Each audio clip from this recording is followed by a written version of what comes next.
Reflection, Chapter 17. Fine, your loss. May took a bite. So delicious. I always thought guardians had a weakness for sweets. Or spirits, Lieway snickered.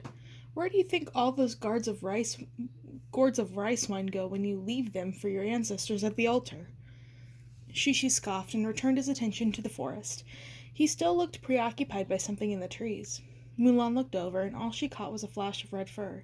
It disappeared behind the brambles before she could make out what it was. Shishi crouched, tail whirling behind him. On second thought, he said, his anger suddenly gone, I suppose I can give the family reunion a few minutes. Shishi? You stay with Ping, Li Shang. Shishi strode off into the woods. Don't wait for me. I'll find you. Mulan raised a hand for him. Wait, where are you? He probably saw a fox, said Ren. They run rampant in this area. What a peculiar beast. May stuffed the rest of the egg cake Shishi had refused into her face. Shang looked at Mulan, confused. Ping, is there really no record of you in Yama's book? Mulan's tongue sat heavy in her mouth. She didn't know what to say. Oh, that's right, May said, licking her lips clean of crumbs. I still don't remember Fa Zhu having a son. She frowned. And I would have remembered. You do have a knack for keeping track of the men in our family, Lai Wei said dryly. Or rather, getting them into trouble. Ren glared at them before returning his attention to Mulan.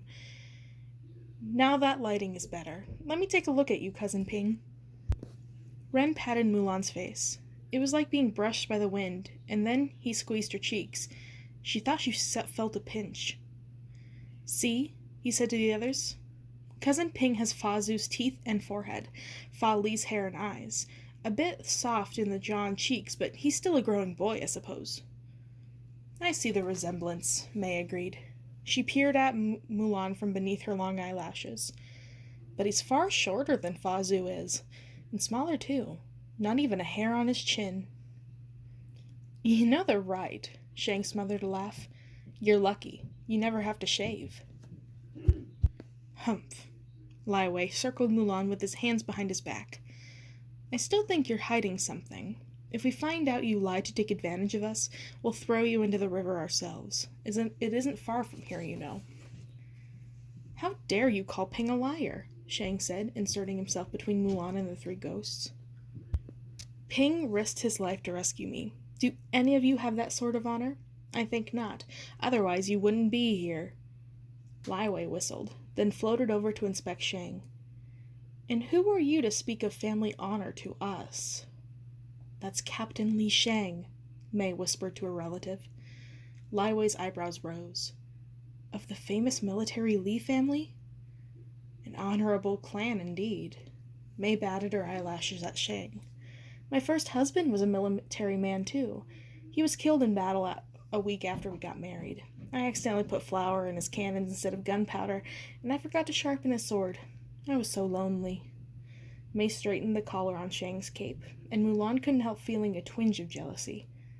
I'll bet you wouldn't let a little accident like that kill you. You're so strong and tough. Shang recoiled, looking flustered. Look, Mulan said, stepping between May and Shang. I'm here to bring Captain Li Shang back to the real world. I made a promise to his father.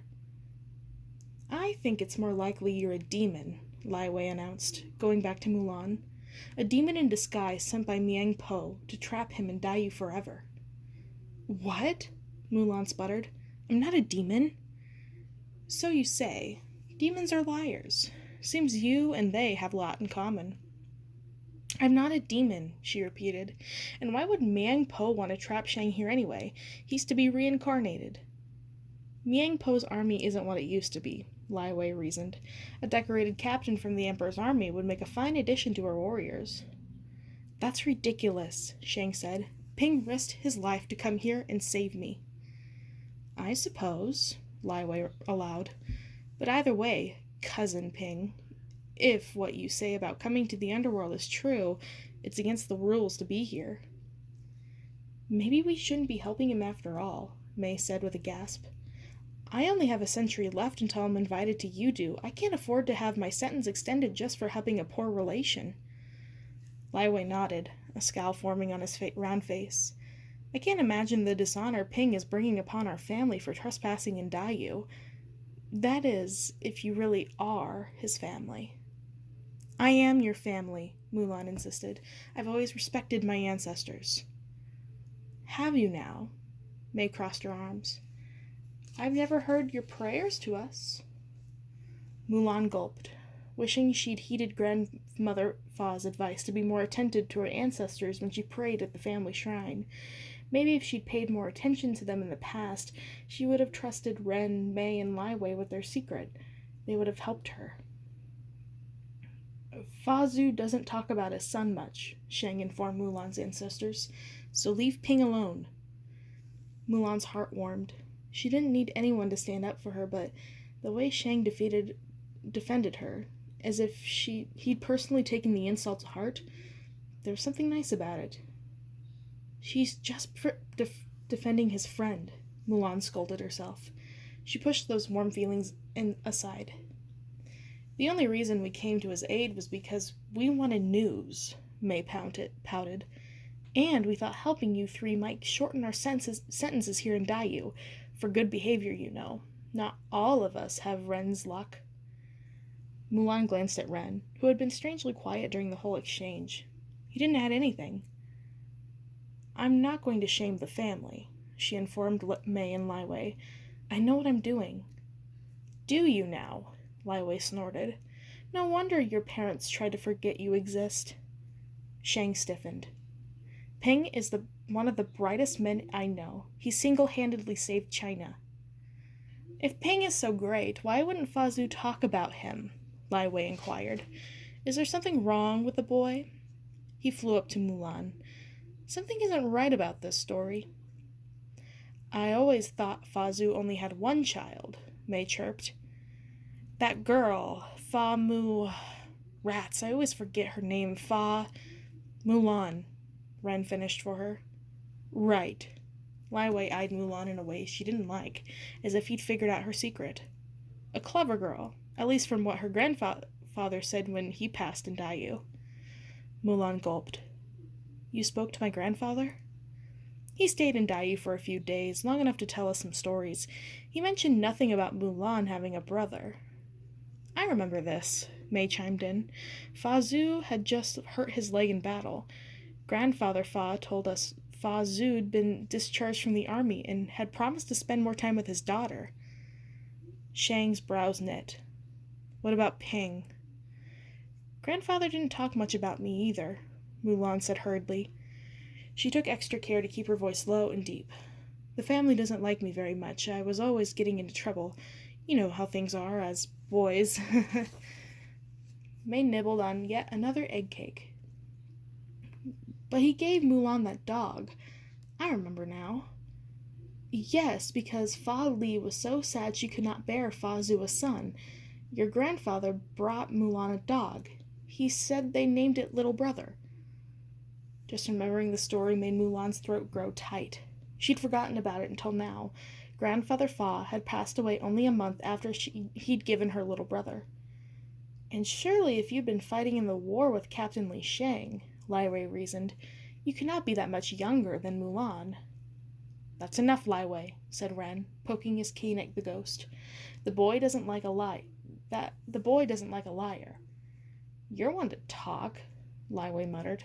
Maybe he takes after you. Mulan frowned, wondering what Lai Wei meant by that. There's a tunnel ahead, beyond the forest, said Ren, arching his neck high while he ignored Lai Wei's comment. Take the leftmost path always. Then you'll have to pass a few chambers before reaching the city of the dead. You do. A few chambers, Shang said. Can you be more specific? You'll know them when you see them, said Ren cagely. He folded his hands together and bowed. May your quest be successful and bring honor to the Fa family. May dusted her sleeves. We hope to see you here, eventually. She winked at Shang. And if you end up staying, you know where to find us. Lai Wei frowned, but still skeptical of Mulan's relationship to the Fa family. He leaned toward Shang and said, just loud enough for Mulan to hear, "Remember what I said, Captain Lee. I'd be careful if I were you. You don't know who you can trust down here." "Thank you for your concern, Ancestor Fa Lai Wei," Shang said coldly, "but I can trust Ping." "Fine," Lai Wei shrugged. "As long as you're sure it's Ping. The Lady of Forgetfulness has a powerful way with illusions." "That's enough," Ren said brusquely. "Please excuse my grand-nephew, Captain Lee. His many decades in Daiyu have hardened him." Shang gave a stiff bow. "I understand." Mulan bowed too, ignoring Lai Wei's unfriendly glare. "Honorable Fa Lai Wei, Fa Ren, and Fa Mei, thank you for your help. Farewell."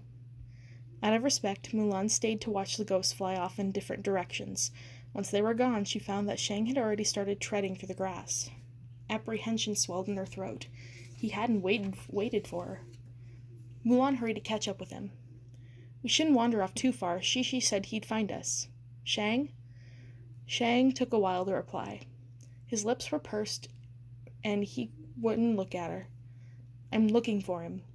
He bent to examine the lion's paw prints on the dirt. "His tracks stop here." "Hey," Mulan said, reaching out to try to touch his arm. "What's the matter?" Shang pulled himself away. "Nothing." You don't believe what they said about me, do you, Shang?" "Of course I don't. I'm looking out for Shishi." Shang cleared his throat awkwardly, then started walking faster. He parted the 3 branches with his arms, making for the hills that would lead them closer to the gates. The captain was a terrible liar. She could tell her ancestors' conversation had gotten Shang thinking. Great, she thought, her shoulders sinking. Great. Mulan felt her lungs constrict. She tried so hard for the past few months to hide who she really was, to become Ping, the brave and capable soldier, and bury Mulan under the facade of armor and a deep voice. She'd been so happy to earn Shang's trust, and now she'd lost it. And she had a feeling that even if she told him the truth, she'd never gain it back.